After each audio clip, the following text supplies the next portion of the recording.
Hi Sastratians, welcome back to Sastra Vibes.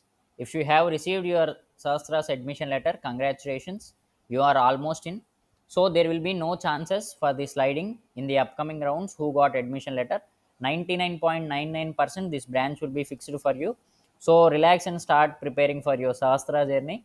If you have confused about anything, fee payment, hostel, branch, sliding, just drop them in the comments. So I will definitely help you.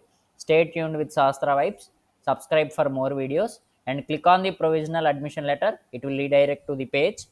After college reopening, if you submit the photocopy of your 12th class mark sheet and the original transfer certificate, they will issue the provisional admission letter. So thanks for watching this video. Like, share, and subscribe.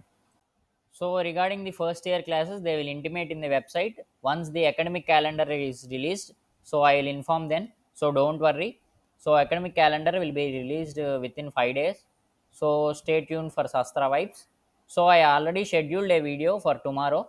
So in that I told August 1st is the date for induction program. So it is also not confirmed according to the portal only I have said.